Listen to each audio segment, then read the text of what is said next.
Periyar Maniammai Institute of Science and Technology, Tanjavur. Aerospace engineering with specialization in unmanned aerial vehicle.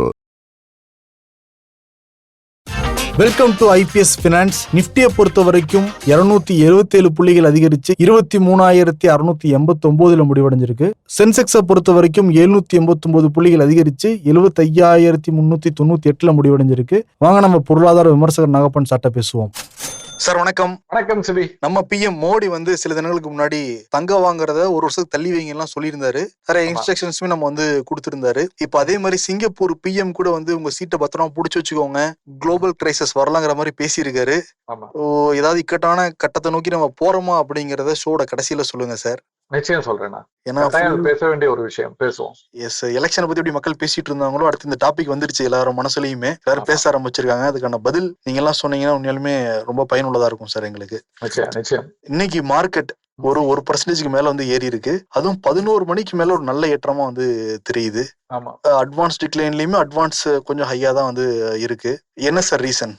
குறிப்பாக இன்னைக்கு சர்வதேச பங்கு சந்தைகள் எல்லாமே ஒரு பாசிட்டிவ் சென்டிமெண்ட்ல தான் இருந்தது, ஷாங்காய் தவிர்த்து. ஓகே, ஷாங்காய் மட்டும் ஒரு 1.5% இறங்கி இருக்கு.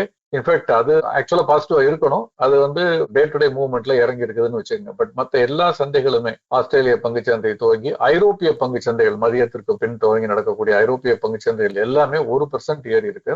அதே மாதிரி அமெரிக்க பங்கு சந்தையினுடைய முன்பேற வணிகமும் கூட பாசிட்டிவா இருக்கு. இது முதல் காரணம். சரி, அப்ப சர்வதேச சந்தைகள் ஏன் பாசிட்டிவா இருக்கு அப்படின்னு பாத்தீங்கன்னா சென்டிமெண்ட் தான் நான் நினைக்கிறேன். ஏன்னா கிட்டத்தட்ட 10 ஆண்டுகள் அல்லது 9 ஆண்டுகளுக்கு பிறகு ஒரு அமெரிக்க அதிபர் சைனாவுக்கு விசிட் பண்றாரு. அதுவும் ட்ரம்ப் மாதிரி ஒருத்தர், சி மாதிரி ஒருத்தரை பாக்குறதுங்கிறது பெரிய விஷயம். அங்க ஒரு சுமூகமான ஒரு சூழல் நிலவலாம், அதுல வரலாம் அப்படிங்கிற பாசிட்டிவான செய்திகள் எல்லாம் வருது. இது வெறும் சென்டிமெண்ட் தானா இல்ல ஆக்சுவலா கிரவுண்ட் ரியாலிட்டி எப்படி இருக்குங்கிறத நம்ம போக தான் பார்க்கணும். பட் சீன அதிபர் இன்னொன்னு சொல்லியிருக்காரு, எங்களுக்குள்ள ரொம்ப முக்கியமானது இந்த ரிலேஷன்ஷிப். ஆனால் தைவானை பத்தி ட்ரம்ப் எதுவும் பேசக்கூடாது, அவர் கவனமா இருக்கணும், அதுல பிரச்சனை பண்ணக்கூடாது அப்படிங்கிறதையும் அவர் சொல்லியிருக்காருங்கிறத பாக்குறோம். இது ஒரு காரணம். 2வது காரணம் பாத்தீங்கன்னா வேல்யூ பையிங்னு சொல்லுவேன். ஏன்னா நம்ம பங்குச்சந்தை கணிசமான இறக்கத்துல 10%க்கு மேல அதனுடைய உச்சத்துல இருந்து இறங்கி இருக்கு, அதற்கு மேலே இறங்கி இருக்கு. இந்த மாதிரி இறங்கும் போதெல்லாம் வேல்யூ பைங்கிறது வரும் எப்போதுமே. பாக்கெட்ஸ் ஆஃப் வேல்யூன்னு சொல்லுவோம். அங்கங்க சில பங்குகள் ஒரு நல்ல லோ வேல்யூவேஷன்ல அவைலபிளா இருக்கும் பொழுது வாங்குவதற்கு வருவார்கள். அதுவும் நடந்திருக்கிறதா தான் நான் நினைக்கிறேன். 3வது ஒரு முக்கியமான ஒரு விஷயம், நிச்சயமா அதற்கான வாய்ப்பு அதிகம். என்னன்னா, இது இந்திய அரசாங்கத்தினுடைய ஆட்டிடியூட காட்டுறதா எடுத்துக்கலாம். வரக்கூடிய நாட்கள்ல வெளிநாட்டு முதலீட்டாளர்கள் இந்திய கடன் பத்திரங்களில் முதலீடு செய்யும் பொழுது அதற்குள்ள வரிய அதை கணிசமாக குறைப்பதற்கு வாய்ப்பு இருப்பதாக தகவல்கள் எல்லாம் வெளியானது. அது குறித்து இறுதியான அறிவிப்பு எதுவும் இது வரைக்கும் வெளியே வரலைனாலும் இந்த தகவல் வந்தவுடனே இது ஒரு பாசிட்டிவா பார்க்கப்படுகிறது. இந்த மாதிரியான ஒரு தாட் ப்ராசஸ் அங்க இல்லாம வெளியே வராது. அப்படி ஒரு தாட் ப்ராசஸ் இருக்குன்னா, ஏன்னா எஃப்ஐஸ் மிகப்பெரிய அளவுல நம்முடைய பங்குகளை விட்டு வெளியே எடுத்துக்கிட்டு போறாங்க. அதுக்கு பல காரணங்கள் சொல்லப்பட்டாலும் ஒரு முக்கியமான காரணம் இங்க இருக்கக்கூடிய வரி. இந்த டாக்ஸ் ஸ்ட்ரக்சர் ரொம்ப காம்ப்ளிகேட்டடாகவும் இருக்கு, ரொம்ப ஹையாவும் இருக்கு அப்படின்னு சொல்றாங்க. வெளிநாட்டு முதலீட்டாளர்களை பொறுத்த வரைக்கும் அதற்கு அதை சரி செய்து வரக்கூடிய அளவுக்கு ஆதாயம் இங்க கிடைக்கல. இன்னொரு பக்கம் கரன்சி வேற ரிஸ்க்ல இருக்கு. டாலருக்கு நிகராக ரூபாயினுடைய மதிப்பு குறைஞ்சிக்கிட்டே போகுதுங்கிறது இன்னொரு பிரச்சனை. அது சில சமயங்கள் ஆதாயமாக இருந்தாலும் சில சமயங்கள்ல நெகட்டிவாகவும் இருக்கும். சோ இப்ப இந்த செய்தி வெளிவந்தது, பாண்ட் இன்வெஸ்ட்மெண்ட் அதுல டாக்ஸ் கன்சிடரபிளா ரெடியூஸ் பண்றதுக்கு வாய்ப்பு இருக்குன்னு. சோ வேல்யூ பையிங் ஒரு பக்கம், இந்த மாதிரி டாக்ஸேஷன்ல மாறுதல்கள் வரலாமா வெளிநாட்டு முதலீட்டாளர்களுக்கு அப்படிங்கிற ஒரு எதிர்பார்ப்பு. சர்வதேச சந்தைகள்ல சென்டிமெண்ட் பாசிட்டிவா இருக்குது. ட்ரம்ப் சீன அதிபர் சந்திப்பு, இந்த மூன்றும் சேர்ந்து கொள்ள ஐ திங்க் இன்னைக்கு கொஞ்சம் ஒரு பையிங் வந்ததுன்னு நினைக்கிறேன். அது தவிர 2-3 முக்கியமான பங்குகளுடைய விலையேற்றமும் இதற்கு காரணம். நேற்று காலாண்டு முடிவுகள் வெளியான பாரதி ஏர்டெல் அந்த நிறுவனத்துடைய பங்கு இன்னைக்கு கணிசமான ஏற்றத்தை சந்தித்தது. சென்செக்ஸ்ல 5%க்கு மேல ஏறி இருக்கு. அதே மாதிரி நிப்டில முக்கியமா சிப்லா இன்னைக்கு 8% ஏறி இருக்கு. அதானி என்டர்பிரைசஸ் 8% ஏறி இருக்கு. இன்ஃபேக்ட் சிப்லா ஏறினது ஆச்சரியம். ஏன்னா சிப்லாவுடைய முடிவுகள் பெரிதாக சொல்லிக் கொள்ளும்படியாக இல்லை. கிட்டத்தட்ட அவருடைய லாபம் பாத்தீங்கன்னா போன ஆண்டோடு ஒப்பிட்டு பார்க்கையில 55% குறைஞ்சிருக்கு. இருந்தாலும் அந்த பங்குடைய விலை 8% வரைக்கும் இன்னைக்கு வணிகத்துக்கு இடையே அதிகரிச்சது. எப்படி சார் 50% குறைஞ்சிருக்கு அப்படின்னு 8% புரிஞ்சுக்கவே முடியல சார் இந்த சென்டிமெண்ட்டை.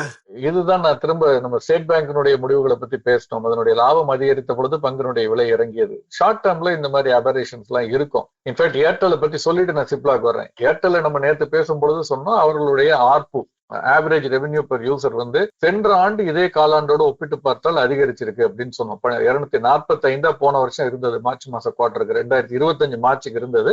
இந்த 2026 மார்ச் குவார்டர் பார்த்தோம்னா 257 இருந்தது சராசரியாக ஒரு நபர் பயன்படுத்தக்கூடிய கட்டணம். 245 இருந்து 257 பெட்டர். ஆனால் டிசம்பர் மாதம் 2025 இதற்கு முந்தைய காலாண்டு, போன ஆண்டு இல்ல இந்த நடப்பு 2025-26 டிசம்பர் மாத காலாண்டு இப்ப முடிவடைந்த காலாண்டு பாத்தீங்கன்னா 259 இருந்தது. இப்ப 257 2 ரூபா குறைஞ்சிருக்கு.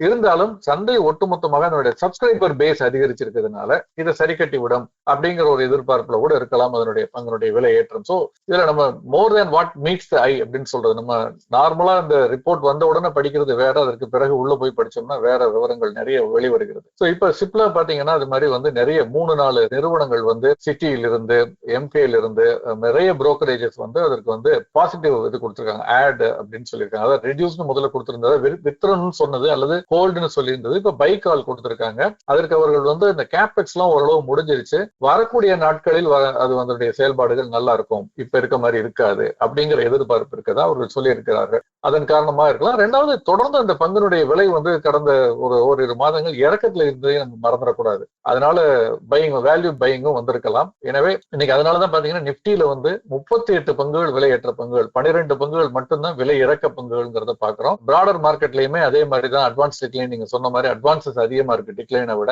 52 வார உச்சத்தை தொட்ட பங்குகளுடைய எண்ணிக்கை அதிகம் லோவை விட, லோயர் சர்க்யூட் அதிகமா இருக்கு அப்பர் சர்க்யூட்டை விட. இது இந்த மாறுதல்கள் நடக்கும் பொழுது, சந்தையினுடைய டைரக்ஷன் மாறும் பொழுது நடப்பது வழக்கம். பட் நிப்டி 50 தாண்டி நிப்டி 100, 200, 500 இன்னைக்கு 1% மேல ஏற்றத்துல, மிட் கேப் 50, 100 1% மேல ஏற்றத்துல, ஸ்மால் கேப் சின்ன இறக்கத்துல தான் இன்னைக்கு முடிவடைஞ்சிருக்குங்கிறது இங்க நினைவுல வச்சுக்கணும். சோ பியாண்ட் நிப்டி 500 இன்னும் இந்த ட்ரெண்ட் இன்னும் போய் சேரல முழுவதும் அப்படிங்கறத நம்ம பார்க்க முடிகிறது ஓரளவுக்கு. தகவல் தொழில்நுட்பத்துறை சார்ந்த பங்குகள் அந்த செக்டார் மட்டும் 2% இறங்கி இருக்கு. மற்றது எல்லாமே இன்னைக்கு ஏற்றத்துல தான். சோ மெட்டலா இருக்கட்டும், பார்மாவா இருக்கட்டும், எல்லாமே 2% ஏறி இருக்கு. பார்மா காரணம் நான் சொல்லிட்டேன், குறிப்பாக சிப்லாவினுடைய அந்த பங்கு விலை ஏற்றம். சோ சென்டிமெண்ட் நிச்சயமா வந்து ஒரு வேல்யூ பேஸ்ட் பையிங் வந்ததுனாலையும் சர்வதேச காரணிகளாலும் ஒரு பாசிட்டிவ் ட்ரெண்ட் வந்திருக்குன்னு நான் நினைக்கிறேன். பட் கிரவுண்ட் ரியாலிட்டி அந்த மாதிரி இல்லையேன்னு நான் சொல்றேன். கரன்சி இன்னும் ஒன்னும் பெருசா இன்னைக்கு ரூபாய்க்கு நிகரான டாலருடைய மதிப்பு பாத்தீங்கன்னா ஆல் டைம் ஹைல தான் இன்னைக்கு காலையில இருந்தது. இப்போ கூட நம்ம பேசிக் கொண்டிருக்கும் பொழுது கூட ஒரு பைசா அதிகரிச்சு 95 ரூபாய் 76 பைசா 96 ரூபாய்க்கு நோக்கி போய் கொண்டிருக்கிறது. மே மாத ஒப்பந்தம் முன்பேரவணியத்துல தேசிய பங்கு சந்தையில. பிரிட்டிஷ் பவுண்ட் வந்து ஒரு 5 பைசா இறங்கி இருக்கு, பெருசா சிக்னிபிகண்டா இல்ல, 129.39. யூரோவும் ஒரு 3 பைசா இறங்கி இருக்கு, பட் 112க்கு மேல இருக்கு, 112.24 அப்படிங்கிற அளவுல இருக்கு. சோ ஜாப்பனீஸ் எண் 61 ரூபாய் நோக்கி போய்கிட்டு இருக்கு, 60.80 அப்படின்னு. சோ எல்லாமே கரன்சியை பொறுத்த வரைக்கும் எதுவுமே ரூபாய் சிக்னிபிகண்டா ரெக்கவர் ஆகல.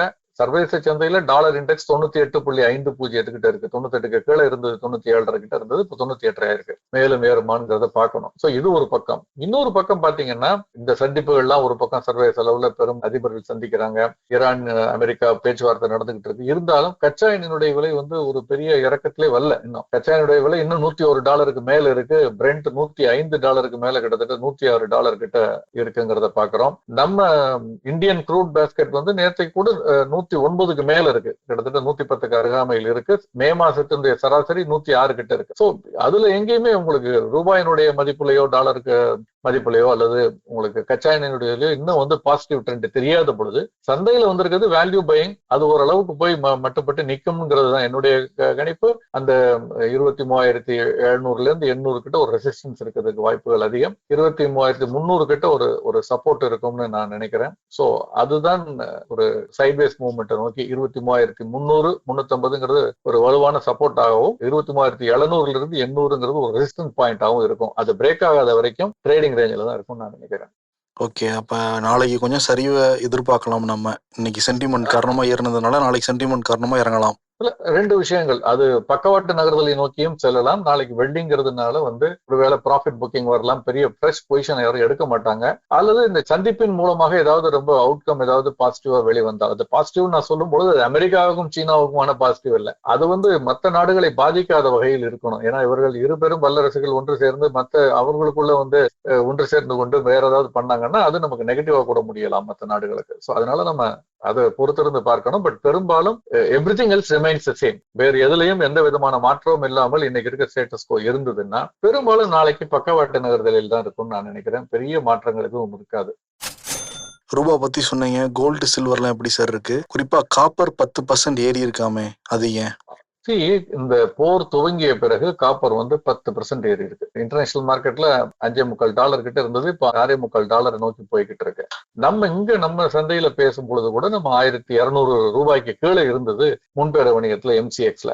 இப்ப மே மாதம், அதாவது நடப்பு மாத ஒப்பந்தம் $1400 நோக்கி போய்கிட்டு இருக்கு. $1395, கிட்டத்தட்ட $200 மேல ஏறி இருக்கு இந்த ஒரு சில மாதங்கள்ல, 4-5 மாதங்களுக்குள், இந்த ஆண்டு துவக்கத்துல இருந்து. சோ ஒரு 15-20% ஏறி இருக்கு ரூபாய் கணக்குல. அதுக்கு டாலர் மாற்று விகிதம் ஒரு காரணமாக இருக்கலாம். மெயினா வந்து industrial application, EV, electric vehicles, அதை நோக்கி மைக்ரேட் ஆகுறது, industrial requirement, AI, artificial intelligence, இந்த மாதிரி பல விஷயங்கள் இதுல வந்து முக்கியமான ரோலை பிளே பண்றதா சொல்லப்படுகிறது.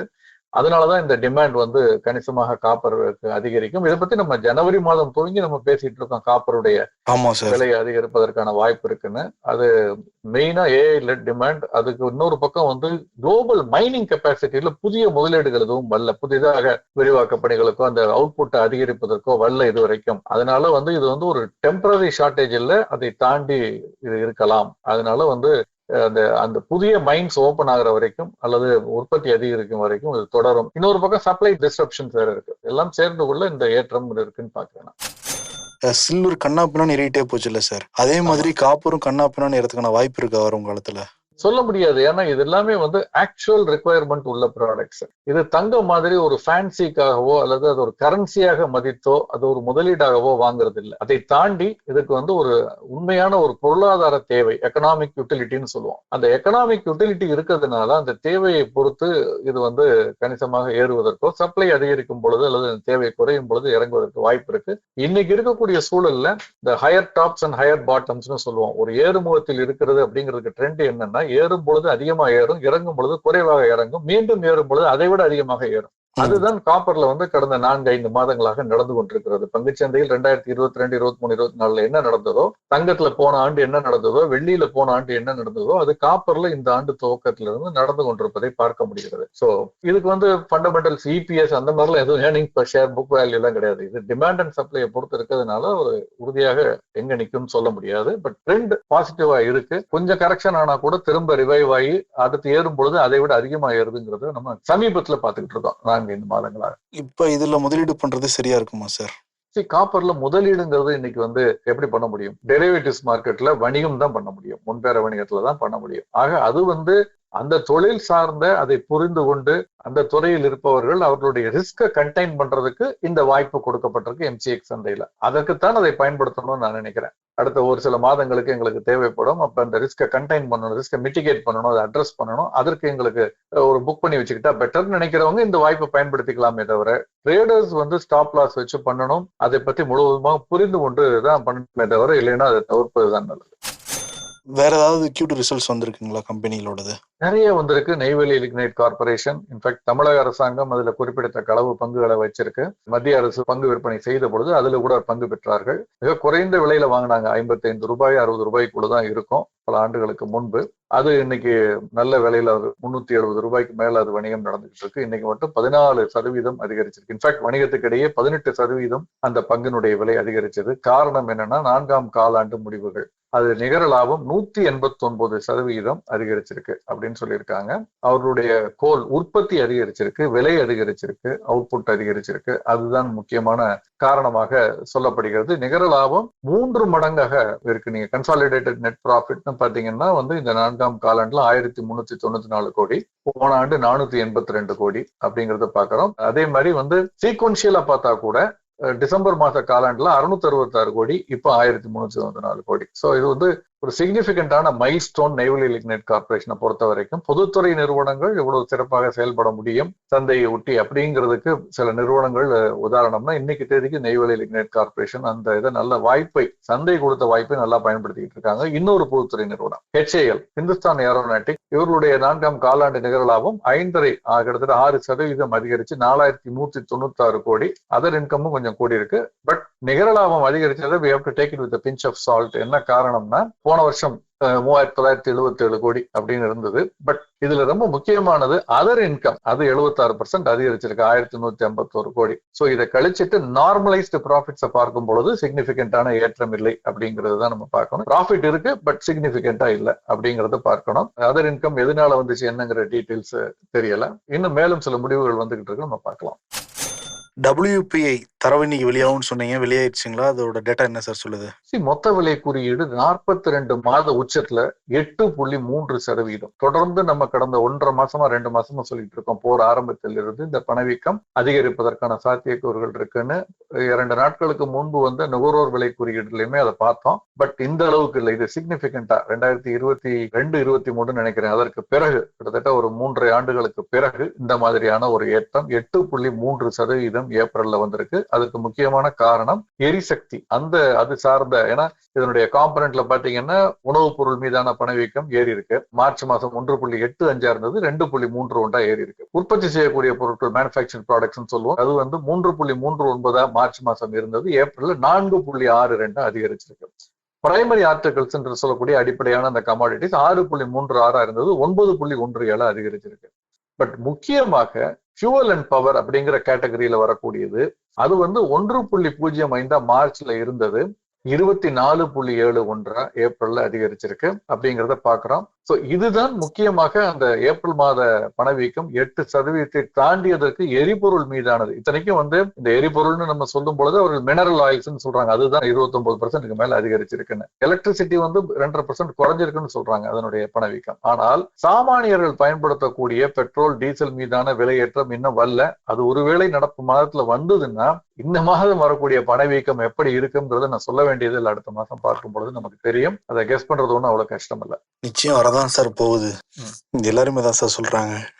ஆனால் இதுக்கு வந்து இதை தடுப்பதற்கு அரசாங்கம் வேறு சில நடவடிக்கைகள் எடுக்கும், அதுல சில சிக்கல்கள் வரும். உதாரணமாக இப்ப சர்க்கரை ஏற்றுமதி, ஏன்னா அதுல சுகர் ஷார்டேஜ் வரலாம்ங்கிற ஒரு எண்ணம் இருப்பதன் காரணமாக, ஏன்னா உற்பத்தி குறைஞ்சிருக்கு அப்படின்னு சொல்லிட்டு அது ஏற்றுமதியை செப்டம்பர் 30 வரைக்கும், செப்டம்பர் மாத கடைசி வரைக்கும் அதை தடை செய்திருக்கிறாரு. குறிப்பிட்ட ஒரு சில ஒப்பந்தங்களுக்கு அடிப்படையிலானது மட்டும் அலௌடு, பட் பெரும்பாலானது வந்து இதுல அலௌடு கிடையாது. ஏற்றுமதியை தடை செய்திருக்கிறார்கள். இதன் மூலமாக அந்த பணவீக்கத்தை கொஞ்சம் ஒரு பகுதியை கட்டுக்குள் கொண்டு வரலாம் அப்படின்னு சொல்லியிருக்காங்க. இந்த மாதிரி வேறு எந்த ஏற்றுமதி எல்லாம் எந்தெந்த பொருட்களுடைய விலை கணிசமாக அதிகரிக்கிறதோ அந்த பொருட்களுடைய ஏற்றுமதி தடை அப்படிங்கிறது வருவதற்கான வாய்ப்புகள் இருக்கு.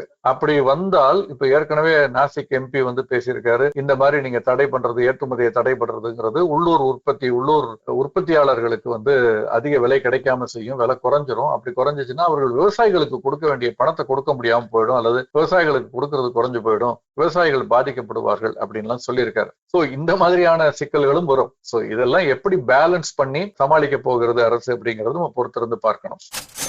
சார், ஆரம்பத்துல நான் கேட்டிருந்தேன், சிங்கப்பூர் PM எச்சரிக்கை வந்து கொடுத்திருக்காரு. ஒரு கடினமான காலத்தை நோக்கி நம்ம எதிர்நோக்கி இருக்கோமா, கடினமான காலம் வரப்போகுதா நம்மளை நோக்கி? அதை உறுதியா சொல்ல முடியல, பட் அதற்கான வாய்ப்புகள் அதிகம் என்று தோன்றுகிறது இப்ப. ஏன்னா எனக்கு என்ன தோன்றுகிறது என்றால், Singapore prime minister brace your செல்ஃப்னு சொல்றாரு, நீங்க பத்திரமா சீட்டை பிடிச்சுங்க, தயாரா இருங்க, ரெடியா இருங்கிறாரு. பிரச்சனைகள் நிறைய வரும், அந்த ஹார்மோஸ் ஜெல்ஸ் திறந்தால் கூட உடனே நீங்க வந்து எல்லாமே சரியாயிடும் அப்படின்லாம் நீங்க நினைக்காதீங்க.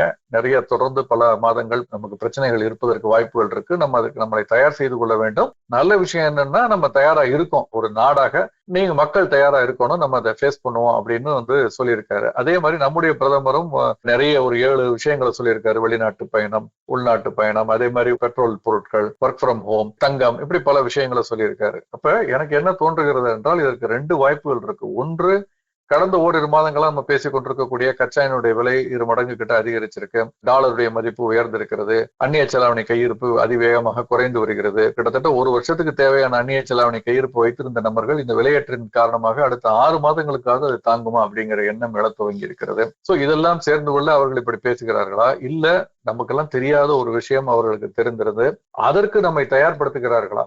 ஏதாவது சர்வதேச அளவுல ஏதாவது ஒரு இந்த இப்ப இருக்கக்கூடிய அந்த வார் மாதிரியான டென்ஷன்ஸ் வந்து அடுத்த லெவலுக்கு எஸ்கலேட் ஆகுறதுக்கான வாய்ப்புகள் இருக்கா?